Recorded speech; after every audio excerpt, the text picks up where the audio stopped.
અંદર મહાકાળના પુણ્ય પ્રતાપે બાવા પાવાગઢનું રાજ્ય અવિચળ છે. મામા સંતાન છ વખત કરી છતાં મહાકાળના પુણ્ય પ્રતાપે મામા સંતાનનો પરાજય થયો છે. લાવ મારી પ્રજાને કોઈ દુઃખ હોય તો મારા પ્રધાનજીને બોલાવીને પૂછું. પ્રધાનજી, દીવાનજી, મહાકાળના પુણ્ય પ્રતાપે આપણું ચાંપાનગરનું રાજ્ય વિચળ છે, પણ છતાં મારી ભોળી પ્રજાને કોઈ દુઃખ હોય તો મને કઈ સંભળાવશો? મહારાજ, અરે જેને રાજા સુખી ખેલ કાઢે જેવું કરી દીધું.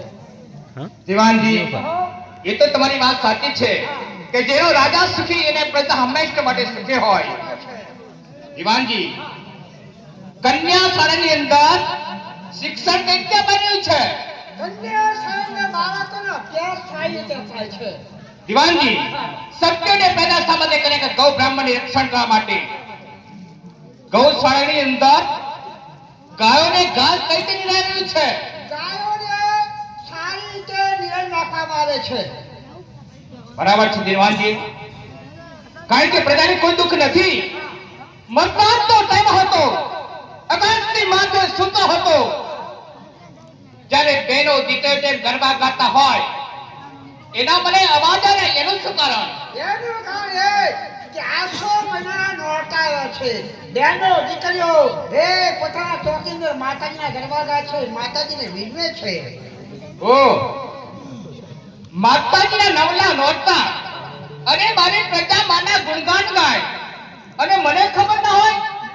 અરે મહાકાળી તો મારી કુળદેવી છે, મને પ્રસન્ન છે. દીવાનજી, આખા નગરમાં ઢંઢેરો પીડાવી દો અને દરેકને કહી દો કે ફતેહ રાજાનો હુકમ છે કે ગિરાજ ચોકની અંદર સોનાની મૂર્તિ બનાવો અને દરેક બહેનો ત્યાં ગાવાના આમંત્રણ આપો. મહારાજ, બહેનો દીકરીઓ ગરબા ગાવા માટે આવે, 9 દાડા ગરબા ગાય, એમને આપણે કાંઈક ઇનામ તો લાણી તો આપવું પડે ને. દીવાનજી, આઠમના તહેવાર દિવસે મારા તરફે હું જઈશ. દરેક બહેનોને મારા તરફથી એક સોનાની વેંટી મળશે, જડિયાન કપડાં મળશે અને યોગીના મળી આવશે. મારે પૂજાનો ટાઈમ થયો છે. મહાકાળની પૂજા વિશે જાઉં છું.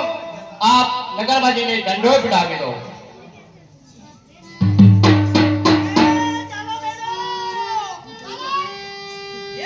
હોતા જેનો